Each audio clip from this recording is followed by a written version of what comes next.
नमस्कार, मैं हूं आपके साथ मीनाक्षी रजत। हमारे खास कार्यक्रम विस्फोट में आपका स्वागत है। दुनिया धधक रही है, गोलियों की गूंज में इंसानियत की सांसें टूट रही है। विस्फोट ऐसा ही खबरों का एक ऐसा शो है जो खोलता है जंग के पीछे का पूरा सच। ताकत, आतंक और तहस नहस होती इंसानियत की पूरी कहानी।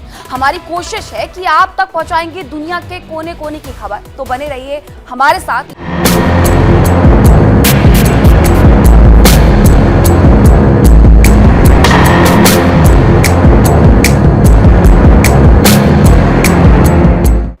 और चलिए खबरों में अब आगे बढ़ते हैं और बात करते हैं एक बड़ी खबर की जो सीधे आ रही है जंग के मैदान से। रूस के राष्ट्रपति पुतिन का बड़ा बयान भी सामने आया है और उन्होंने दावा किया है कि नई intercontinental ballistic missile RS-28 Sarmat missile को जल्दी ही सेवा में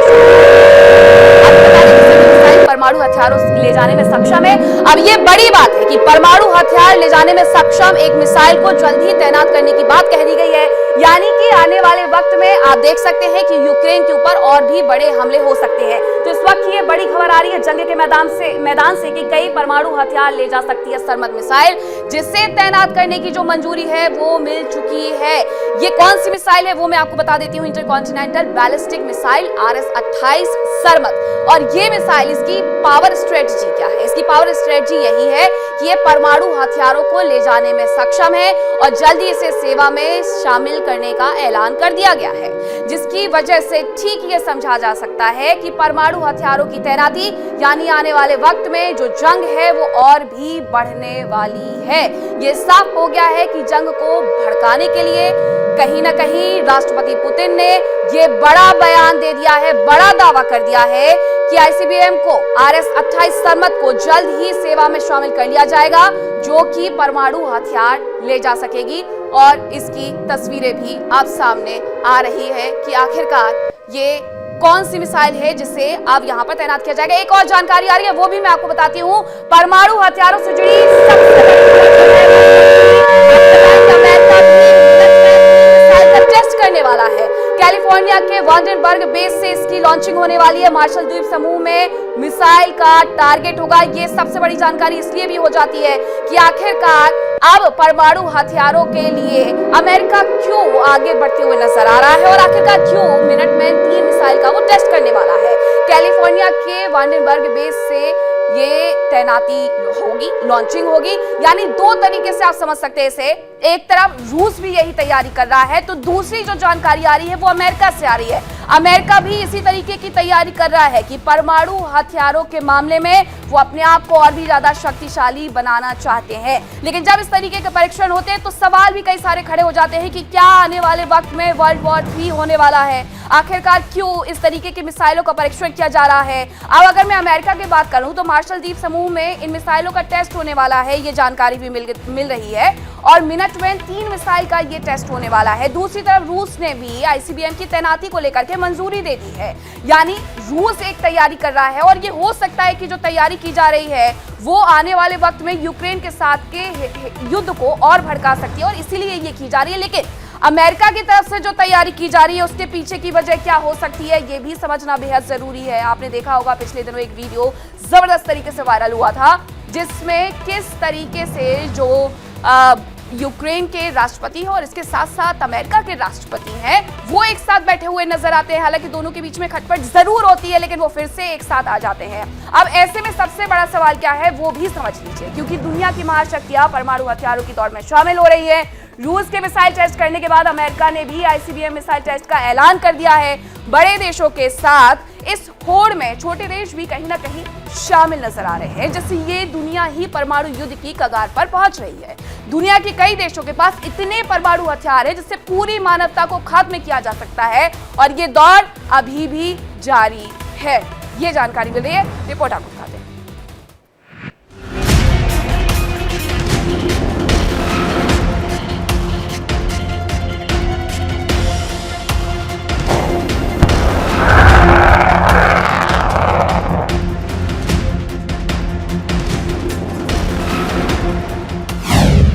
रूस और अमेरिका के बीच तनातनी।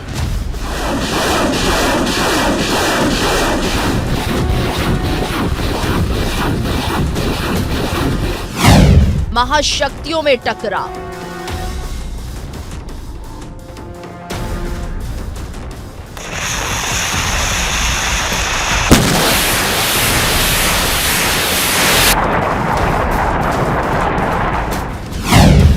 परमाणु हथियारों की बढ़ती रेस।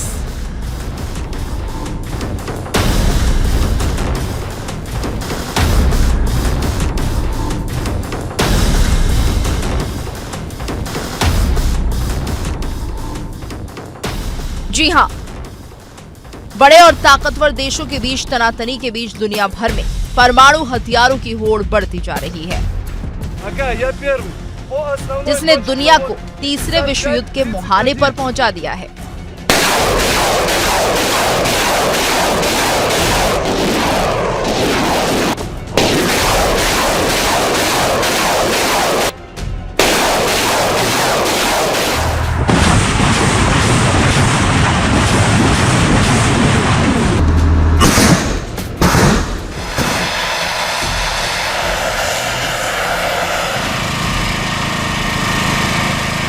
पिछले एक महीने में ही रूस ने पोसाइडन, यार्स आईसीबीएम जैसे हथियारों का परीक्षण किया।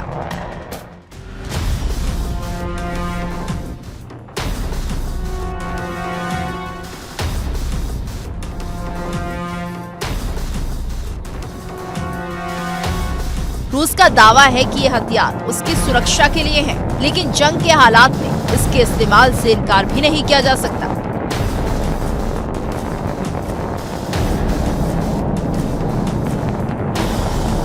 हालांकि पुतिन का कहना है कि रूस की latest intercontinental ballistic missile RS-28 सरमत फिलहाल चालू नहीं है, लेकिन पुतिन ने इन्हें जल्दी ही सेवा में लिए जाने का वादा किया।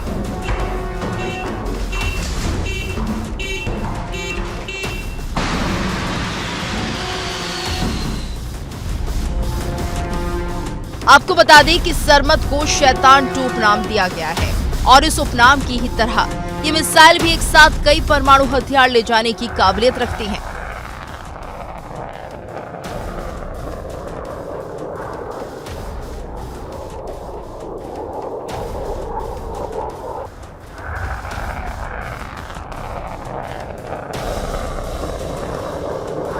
माना जा रहा है कि रूस की अगली पीढ़ी की मिसाइल अमेरिका की मिनटमैन 3 जैसी लेटेस्ट इंटरकॉन्टिनेंटल मिसाइल को टक्कर दे सकती हैं।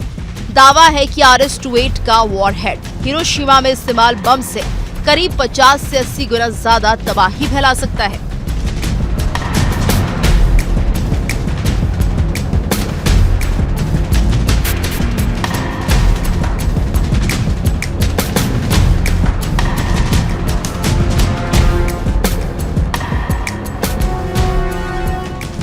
अब पुतिन के इस कदम से अमेरिका के माथे पर बल पड़ना तो लाजमी है।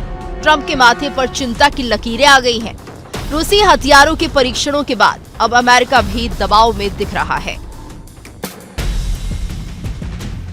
ट्रंप का कहना है कि अब रूस को जवाब देने का वक्त आ गया है।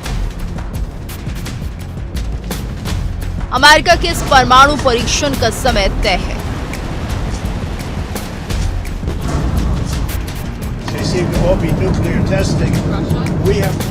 यूएस एयरफोर्स की ग्लोबल स्ट्राइक कमांड ये परीक्षण करने जा रही है। इसके तहत मिनटमैन 3 इंटरकॉन्टिनेंटल बैलिस्टिक मिसाइल की क्षमताओं को एक बार फिर परखा जाएगा। हालांकि अमेरिकी एयरफोर्स का कहना है कि इस मिसाइल में वॉरहेड नहीं होगा, लेकिन सवाल यह है कि अमेरिका को इस टेस्ट की अभी क्या जरूरत आ पड़ी, जबकि इसी साल अमेरिका 2 बार मिनटमैन मिसाइल का टेस्ट कर चुका है। अमेरिकी सेना ने 23 मई को मिनटमैन की क्षमताओं को परखा था, तो वहीं 6 जुलाई को एक बार फिर मिसाइल का टेस्ट किया गया।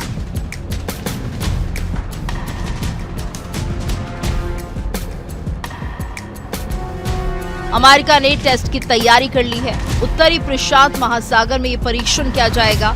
पहले 2 टेस्ट की ही तरह ये परीक्षण भी मार्शल आइलैंड पर किया जाएगा। ये बात तो महाशक्तियों की है। अमेरिका और रूस के परीक्षणों से दूसरे देशों को भी मौका मिल रहा है और वो लगातार अपनी परमाणु क्षमता बढ़ाने की होड़ में लग गए हैं। पाकिस्तान जैसे गरीब देश भी परमाणु हथियार बनाकर खुद को ताकतवर साबित करने में जुट गया है। आर्थिक बदहाली से गुजर रहा पाकिस्तान भी परमाणु हथियार तैयार करने में जुटा है। वो परमाणु परीक्षण कर भी रहा है। ये दावा खुद अमेरिकी राष्ट्रपति डोनाल्ड ट्रंप ने किया। एक अमेरिकी चैनल को दिए इंटरव्यू में राष्ट्रपति ट्रंप ने ये खुलासा किया।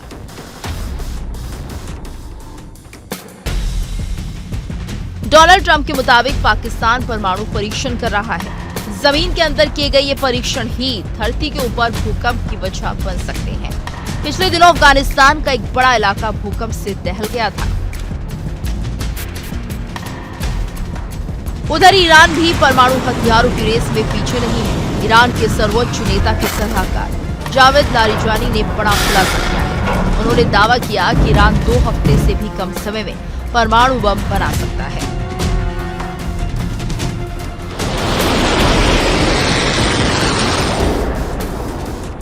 हालांकि लारिजानी ने साफ करने का प्रयास किया कि ईरान ने अभी तक परमाणु बम विकसित नहीं किया है। उन्होंने कहा कि जो देश 2 हफ्ते से भी कम समय में परमाणु बम बना सकता है, उसे वास्तव में परमाणु बम बनाने की जरूरत नहीं है और दुनिया इस संदेश को बेहतर तरीके से समझती है।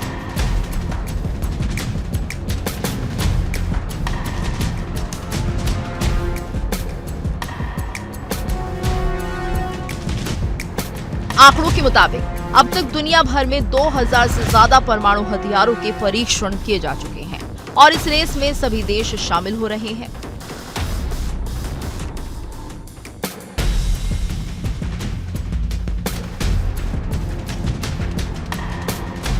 अमेरिका और रूस के परीक्षण के बाद तो जैसे सभी देशों को परमाणु परीक्षण का लाइसेंस मिल जाएगा।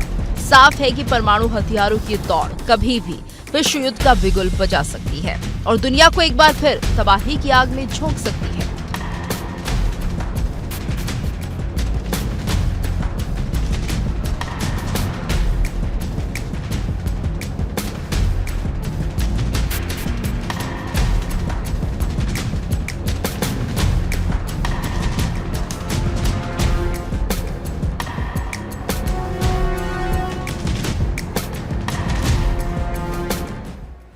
इस पूरी तैयारी में सिर्फ और सिर्फ रूस और अमेरिका साथ नजर नहीं आ रहा है कि वो तैयारी करके बैठा हुआ है, बल्कि रूस यूक्रेन युद्ध से जुड़ी हुई एक और जानकारी मिल रही है कि ब्रिटेन ने भी ये तैयारी कर ली है। रूस यूक्रेन युद्ध से जुड़ी हुई अब तक की सबसे बड़ी खबर है कि ब्रिटेन ने यूक्रेन को एक और मिसाइल सौंपने के बारे में अब जानकारी दे दी है। इस मिसाइल का नाम क्या, चलिए वो भी आपको बता देते हैं। ये है स्टॉर्म शैडो मिसाइल।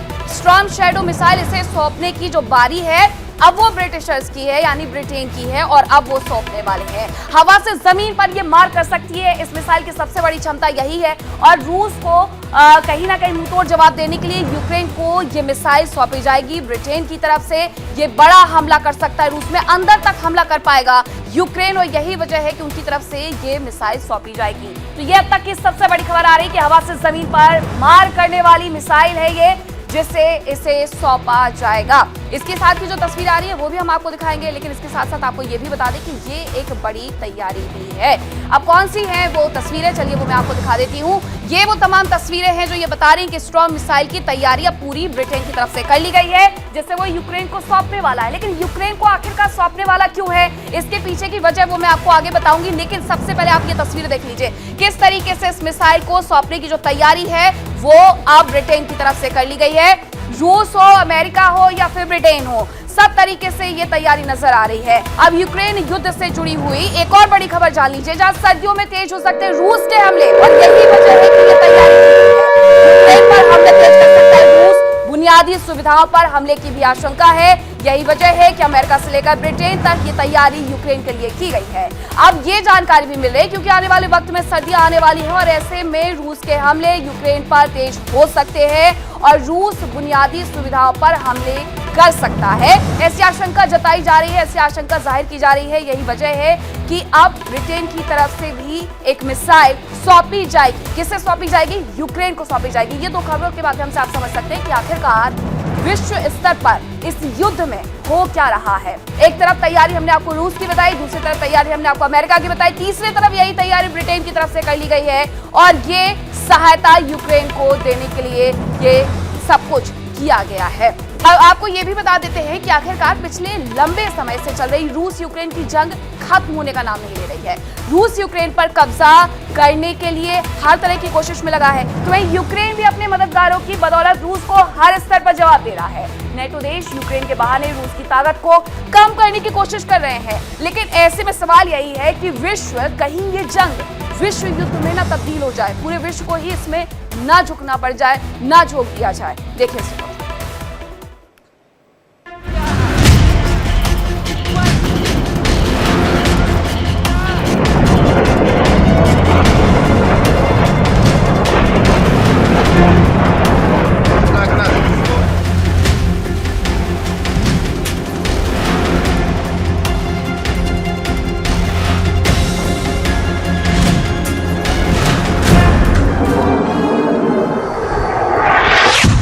कब तक चलेगा रूस यूक्रेन युद्ध?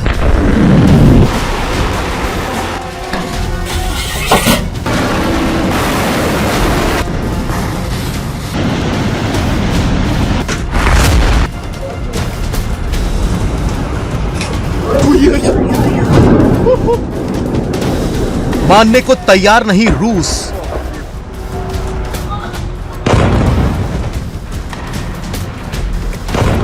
यूक्रेन को मिल रही यूरोप से मदद।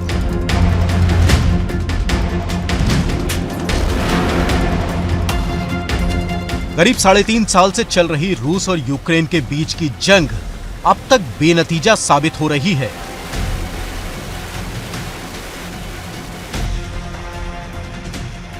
रूस अपने बड़े बड़े हथियारों से जहां यूक्रेन की राजधानी कीव समेत कई इलाकों में भीषण तबाही मचा रहा है,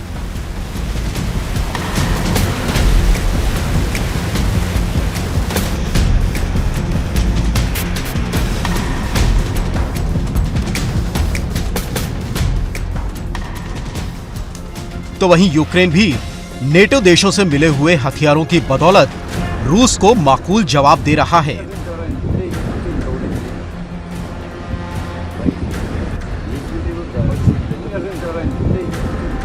साफ है कि जंग के लंबा खिंचने में यूक्रेन के सहयोगी देशों का बड़ा हाथ है।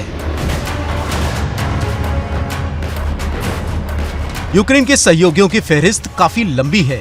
नेटो देश लगातार उसे न केवल हथियारों की खेप पहुंचा रहे हैं, बल्कि आर्थिक मदद और हथियार चलाने की ट्रेनिंग भी दे रहे हैं। अभी हाल ही में ब्रिटेन ने यूक्रेन को स्टॉर्म शैडो मिसाइल की नई खेप सौंपी है। हालांकि ब्रिटेन सरकार की ओर से ये खेप कहां पहुंचाई गई, इस बात का खुलासा नहीं किया गया और न ही इसकी तादाद के बारे में जानकारी दी गई है।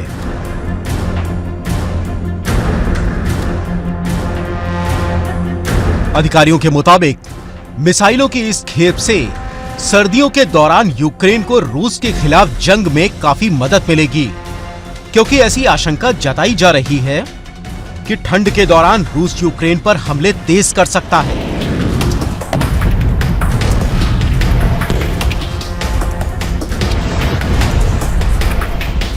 रूस के हथियार यूक्रेनी सैन्य ठिकाने को तो निशाना बना ही रहे हैं,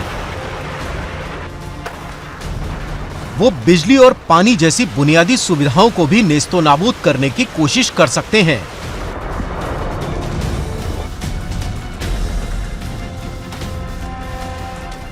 अब आइए आपको बताते हैं स्टॉर्म शैडो मिसाइल क्या होती है और इससे यूक्रेन को कितना फायदा मिल सकता है। बताया जा रहा है कि ये मिसाइलें रूस के अंदर तक मार करने का मादा रखती हैं।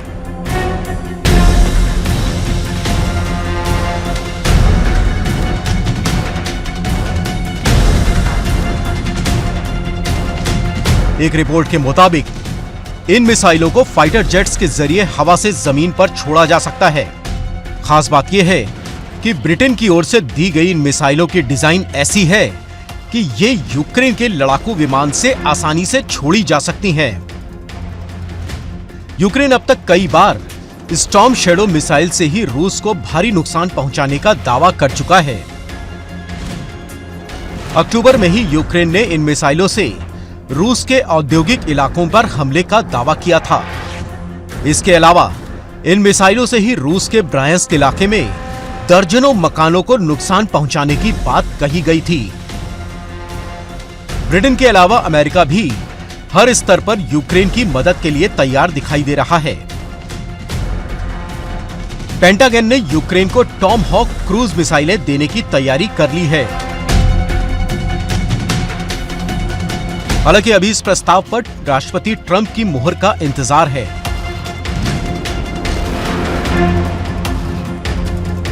अमेरिका साल 1980 से ही इन टॉम हॉक मिसाइलों का इस्तेमाल कर रहा है। ये मिसाइलें किसी भी देश के अंदर घुसकर तबाही मचाने की क्षमता रखती हैं।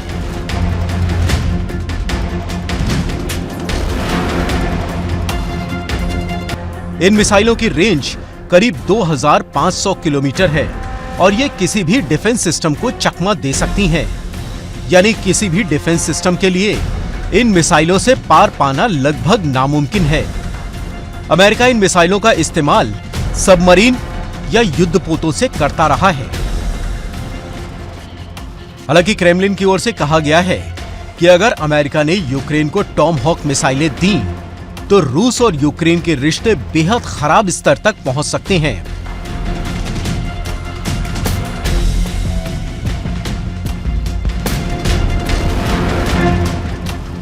इससे पहले जर्मनी ने यूक्रेन को गेम चेंजर माने जाने वाले लेपर्ड 2A6 टैंक दिए थे। यूक्रेन ने उम्मीद जताई थी कि इन टैंकों से रूसी सेना को जबरदस्त नुकसान पहुंचेगा। हालांकि रूसी सेना ने गेम चेंजर माने जाने वाले इन टैंकों को नेस्तनाबूद कर दिया। रूस की ओर से दावा किया गया कि लेपर्ड 2A6 टैंक धुआं-धुआं हो गया। नेटो देश यूक्रेन को हथियार तो दे ही रहे हैं, आर्थिक मदद भी पहुंचा रहे हैं। खबर है कि स्पेन में एक सीक्रेट मीटिंग की जानी है जिसमें यूक्रेन को मदद देने और सेना भेजने की रणनीति पर विचार किया जा सकता है। माना जा रहा है कि इस बैठक में नेटो के विस्तार की रणनीति पर भी बात की जा सकती है। साफ है कि इस जंग में न तो रूस झुकने को तैयार है और न ही यूक्रेन पीछे हटने को तैयार है।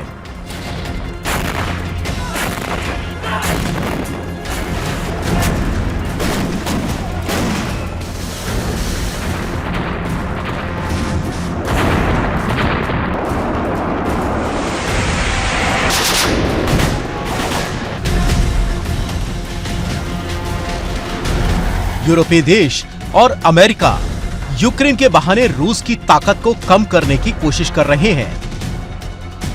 लेकिन इन सब के बीच बड़ा सवाल यह है कि इस जंग का अंत क्या होगा।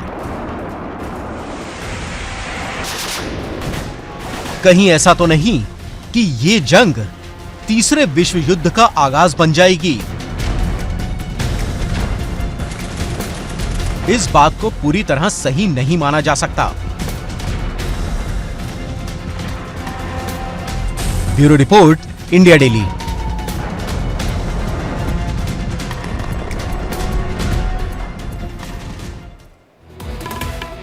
तो जिस तरीके की ये पूरी तैयारी नजर आ रही है, ये कहना गलत नहीं होगा कि रूस यूक्रेन युद्ध एक बार फिर निर्णायक मोड़ पर पहुंच गया है। लेकिन तनाव और तनातनी खत्म होने का नाम नहीं ले रही है। यूक्रेनी राष्ट्रपति वोलोदिमीर ज़ेलेंस्की ने खुलासा भी कर दिया है। अब क्या खुलासा किया गया वो भी समझ लीजिए। रूस ने पूर्वी डोनेट्स्क में 1,70,000 सैनिक तैनात किए हैं, जिससे पश्चिमी देशों की चिंता बढ़ गई है। अब ऐसा क्यों हुआ है, देखिए।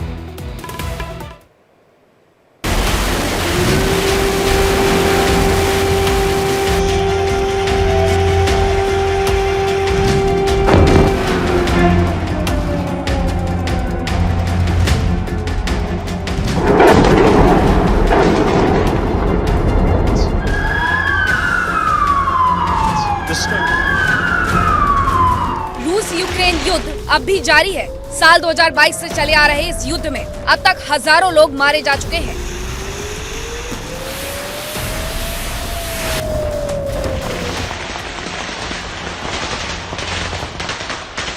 यूक्रेन के राष्ट्रपति ने 46,000 यूक्रेनी सैनिकों की मौत की बात कही है, जबकि रूसी मीडिया के मुताबिक करीब 77,000 से ज्यादा सैनिकों की मौत हो चुकी है। वहीं कुछ घंटों पहले हुए ताजा रूसी ड्रोन हमलों में भी एक बार फिर यूक्रेन के सुमी शहर में 4 बच्चों समेत 11 लोग घायल हुए हैं। यूक्रेन के राष्ट्रपति वोलोदिमीर ज़ेलेंस्की ने शुक्रवार को दावा किया है कि रूस ने पूर्वी डोनेट्स्क के क्षेत्र में करीब 1,70,000 सैनिकों को तैनात कर दिया है। इन सैनिकों का लक्ष्य यूक्रेन के रणनीतिक शहर पोक्रोवस्क पर कब्जा करना है, जो देश के पूर्वी मोर्चे पर आपूर्ति और सैनिकों की आवाजाही का सबसे अहम केंद्र माना जाता है।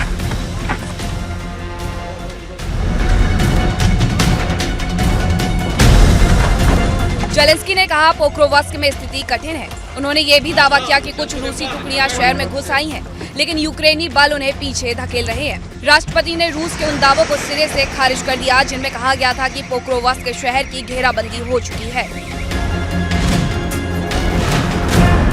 रूसी राष्ट्रपति व्लादिमीर पुतिन ने बुधवार को दावा किया था कि रूसी सेना ने पूर्वी डोनेट्स्क के पोर्वोवस्क और उत्तर पूर्वी खार्किव के कुपियांस्क के शहरों को घेर लिया है और यूक्रेनी सैनिकों को आत्मसमर्पण करने का प्रस्ताव दिया है। पुतिन ने मॉस्को के एक अन्य अस्पताल में घायल सैनिकों से बातचीत के दौरान कहा कि रूस पत्रकारों के लिए भी सुरक्षित गलियारा खोलने को तैयार है, ताकि वे अपनी आंखों से देख सके कि मैदान पर क्या हो रहा है। लेकिन यूक्रेन के सैन्य अधिकारियों ने इन दावों को मनगढ़ंत और काल्पनिक बताया।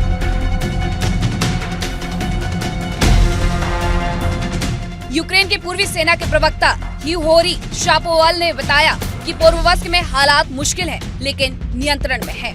वहीं यूक्रेन की 7वीं रैपिड रिएक्शन कोर ने स्वीकार किया कि कुछ रूसी सैनिक शहर में दाखिल हुए हैं, लेकिन ये भी दावा किया गया है कि शहर के चारों ओर लगभग 11,000 रूसी सैनिक तैनात हैं, जो घेराबंदी की कोशिश कर रहे हैं।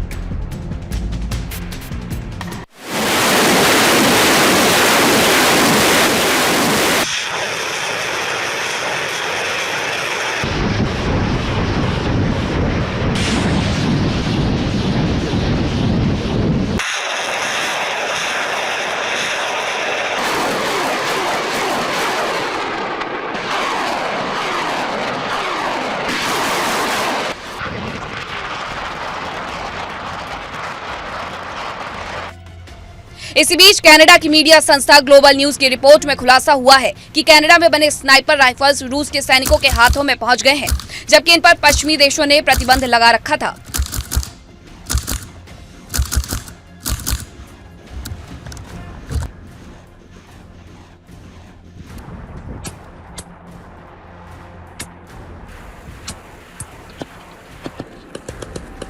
रिपोर्ट के मुताबिक कैडेक्स डिफेंस नामक कंपनी की राइफल्स मॉस्को की ऑरल एक्सपो 2025 प्रदर्शनी में दिखाई गई और यूक्रेन युद्ध के मोर्चे पर रूसी स्नाइपर्स के पास देखी गई। जांच में पाया गया कि इन हथियारों को कई देशों के जरिए पुनः बेचा गया, ताकि प्रतिबंधों को दरकिनार किया जा सके।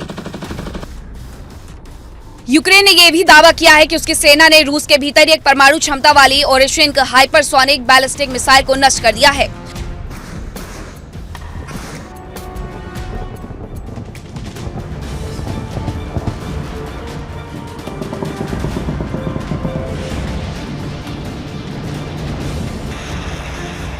यूक्रेन के सुरक्षा सेवा के प्रमुख वासिल मालियुक ने बताया, यह गुप्त ऑपरेशन रूस के अस्त्राखान क्षेत्र के कपुस्तिन यार मिसाइल परीक्षण केंद्र पर किया गया।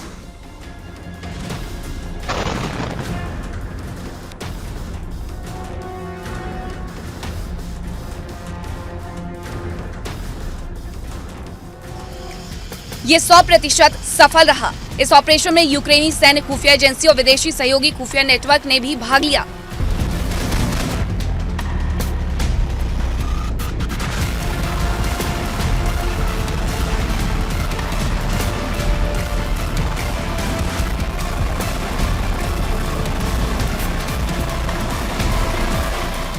राष्ट्रपति वोलोदिमीर जेलेंस्की ने बताया कि रूस हर साल ऐसी 6 ओरेस्निक मिसाइलें बना सकता है, जिनकी क्षमता परमाणु हथियारों जैसी विनाशक है।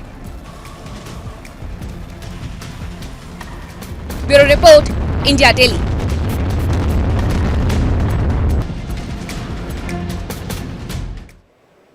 और चलिए अब बात करते हैं दुनिया के एक और जंग के मैदान की। कौन सा है वो जंग का मैदान, बताते हैं आपको। कैरेबियन समुद्र के आसमान में बारूद की गंध महसूस की जा रही है। अमेरिका के फाइटर जेट्स वेनेजुएला के आसमान में गरज रहे हैं। जमीन पर मिसाइलें तैनात कर दी गई हैं। उधर वेनेजुएला की सेना भी तैयार कर दी गई है। और अब ऐसे में सवाल ये है कि क्या ये सब कुछ केवल और केवल पावर शो है, या वेनेजुएला दुनिया में अगला जंग का मैदान बनने जा रहा है।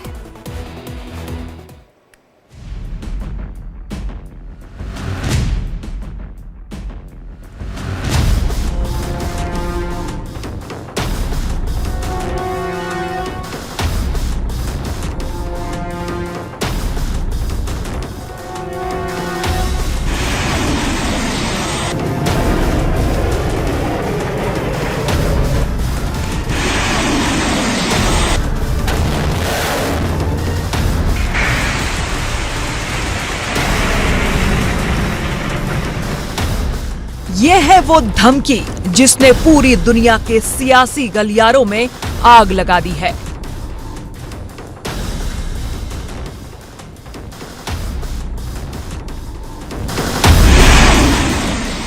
मादुरो का बयान, हमारे पास 5000 से ज्यादा फाइटर जेट्स को गिराने वाली मिसाइलें हैं।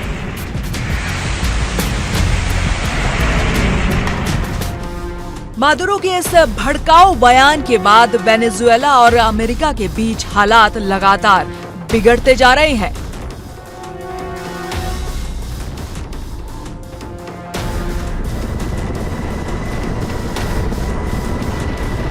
कैरेबियन समुद्र के ऊपर अब हवा बारूद से भारी है।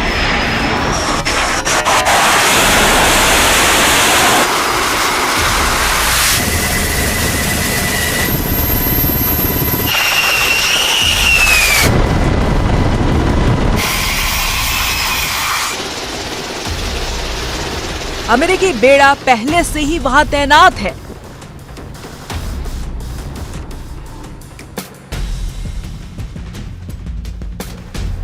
और अब वेनेजुएला ने अपने मिसाइल लॉन्चर और एयर डिफेंस सिस्टम भी एक्टिव मोड में कर दिए हैं।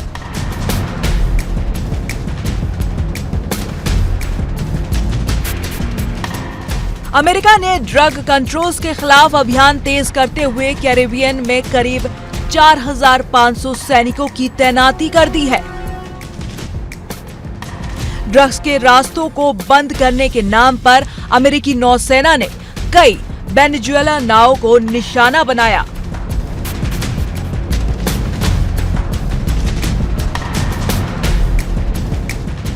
इन हमलों में कई लोगों की मौत भी हुई।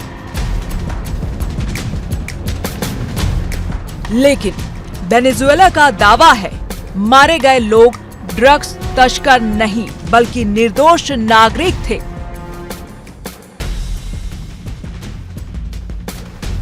ट्रंप प्रशासन इन मौतों को एंटी ड्रग्स ऑपरेशन का हिस्सा बता रहा है। लेकिन अब मामला सिर्फ ड्रग्स तक सीमित नहीं रहा।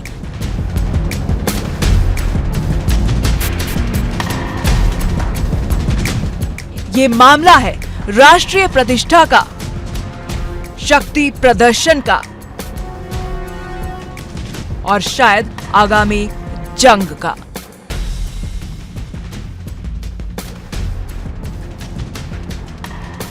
डोनाल्ड ट्रंप ने हाल ही में साफ शब्दों में कहा था, जान बचाने के लिए हमले जारी रह सकते हैं।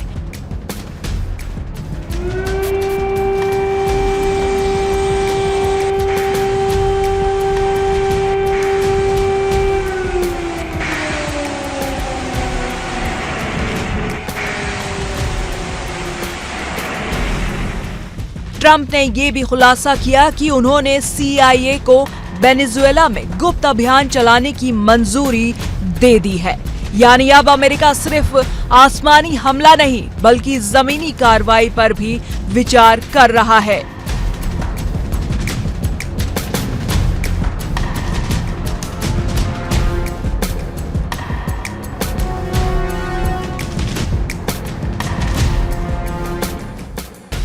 ट्रंप ने कहा, हम जमीनी एक्शन पर विचार कर रहे हैं, खासकर उन शिविरों और हवाई पट्टियों पर जो कंट्रोल दे लॉस सोल्स से जुड़े हैं।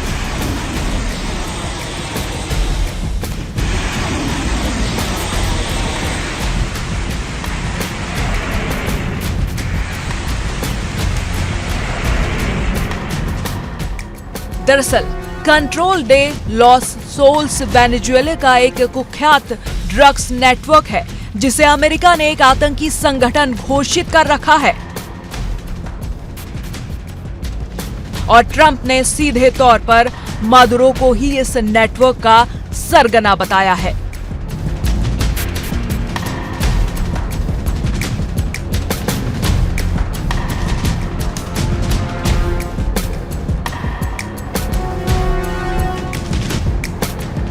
ट्रंप प्रशासन ने मादुरो के सिर पर $15 मिलियन का इनाम रखा है।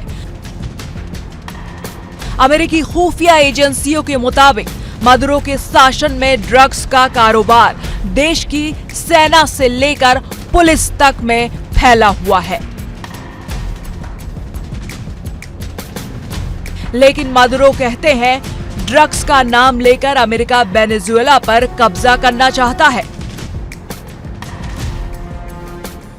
ट्रंप और मादुरो दोनों ही एक दूसरे को अवैध शासक कह चुके हैं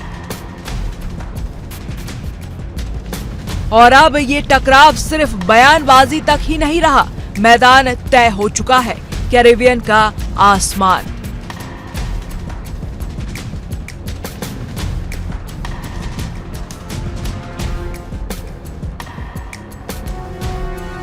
वेनेजुएला के रक्षा मंत्री व्लादिमीर पाद्रिनो ने राजधानी काराकास से कुछ तस्वीरें जारी की हैं, जिनमें बड़े बड़े मिसाइल लॉन्चर और मोबाइल रडार यूनिट्स तैनात नजर आ रहे हैं। सरकार ने दावा किया है कि एंटी एयरक्राफ्ट नेटवर्क पूरी तरह एक्टिव मोड में है। वेनेजुएला के पास S-300 air defence system, TORM-2E मिसाइलें और भाबर 373 जैसी घरेलू तकनीक मौजूद है।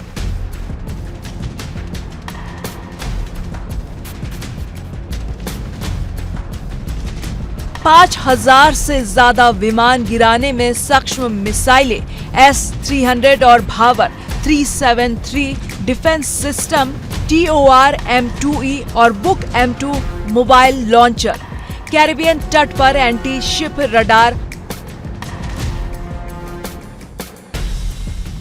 मादुरो का दावा है अमेरिका अगर हमारे हवाई क्षेत्र में दाखिल हुआ तो हम उसका इतिहास मिटा देंगे। मादुरो के इस बयान ने अमेरिका के साथ साथ नाटो के भी माथे पर पसीना ला दिया है, क्योंकि कैरिबियन में अमेरिकी सैन्य ठिकाने पहले ही तनाव में है और वेनेजुएला रूस और ईरान के साथ तकनीकी सहयोग बढ़ा चुका है। रूस ने हाल ही में वेनेजुएला को उन्नत रडार सिस्टम और एंटी ड्रोन तकनीक दी है। वहीं ईरान ने तेल और ऊर्जा सौदों के बदले वेनेजुएला की सैन्य मदद बढ़ाई है। यानी अमेरिका के ठीक पीछे के आंगन में रूस और ईरान अब अपने पैर जमा चुके हैं।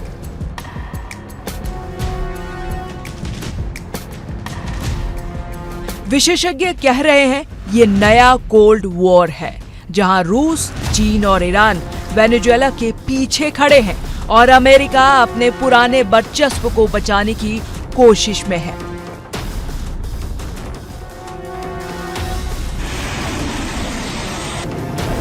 ड्रग्स के नाम पर शुरू हुआ ये विवाद अब वैश्विक शक्ति संतुलन का खेल बन चुका है। अमेरिका इसे कानून व्यवस्था की लड़ाई बता रहा है, जबकि मादुरो इसे आजादी और संप्रभुता की जंग कह रहे हैं। ट्रंप कहते हैं वेनेजुएला ने अपने जेलों और पागलखानों के लोगों को अमेरिका भेज दिया है। उनका आरोप है कि मादुरो शासन के तहत अवैध माइग्रेशन, ड्रग्स स्मगलिंग और आतंकी नेटवर्क सब एक साथ चल रहे हैं।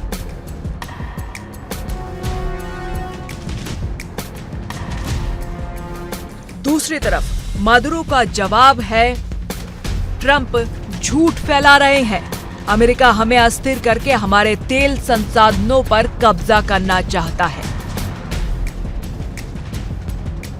दरअसल वेनेजुएला दुनिया का सबसे बड़ा तेल भंडार रखने वाला देश है और अमेरिकी कंपनियां लंबे समय से उस पर नियंत्रण चाहती रही है। कई जानकारों का कहना है ड्रग्स की आड़ में असली लड़ाई तेल की है। यानी सवाल अब सीधा है, क्या ट्रंप प्रशासन ड्रग्स को बहाना बनाकर तेल के लिए युद्ध छेड़ रहा है या फिर मादुरो सच में ड्रग्स नेटवर्क का राजा है? कैरिबियन समुद्र अब किसी भी वक्त विस्फोटक युद्ध क्षेत्र में बदल सकता है। अमेरिकी युद्धपोत गश्त पर है, वेनेजुएला के रडार चौकस है और दोनों देशों की मीडिया में सिर्फ एक शब्द गूंज रहा है।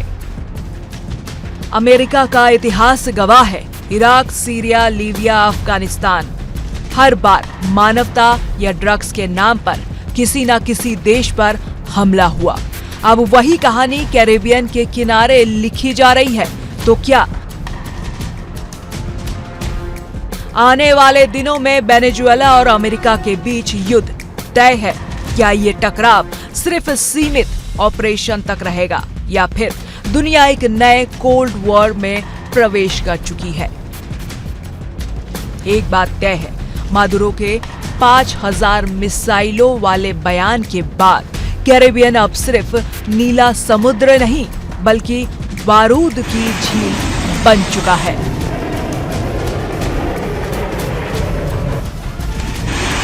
Bureau report, India daily.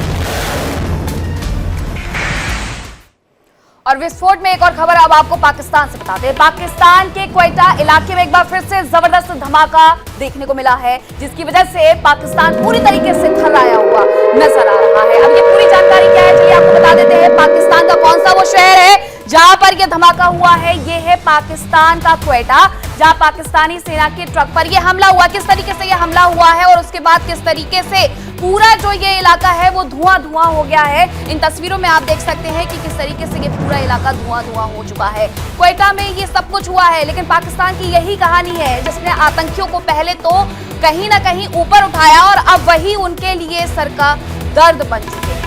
ये धमाके से पाकिस्तानी सेना के एक ट्रक को निशाना बनाया गया है। आईडी ब्लास्ट किया गया था इस हमले में, जहां सेना के ट्रक के परखच्चे उड़ गए हैं। उसकी तस्वीरें भी मैंने आपको दिखाई हैं। तो वहीं कई जवानों के घायल होने की खबर भी आ रही है। हालांकि ये कोई पहला मौका नहीं है जब पाकिस्तान में इस तरीके से धमाका हुआ है। इससे पहले की अगर बात की जाए तो इससे पहले भी पाकिस्तानी सेना और टीटीपी के लड़ाकों के बीच कई बार खूनी संघर्ष हो चुका है, जिसमें सैकड़ों लोगों की जान भी जा चुकी है। इससे पहले 8 अक्टूबर की अगर मैं बात करूं तो टीटीपी लड़ाकों ने ही पाकिस्तानी सेना पर हमला किया था। यह भी बताया जा रहा है कि उस घटना में भी पाकिस्तान के 23 जवानों की जान चली गई थी। तो जिस तरीके से पाकिस्तान ने पूरे दुनिया में यह आतंकवाद का दंश फैलाया है, अब वो उसे ही डसता हुआ नजर आ रहा है। अभी रुक रहे छोटे से ब्रेक लिए, आप कहीं मत जाइएगा, देखते रहिए इंडिया डेली 24/7।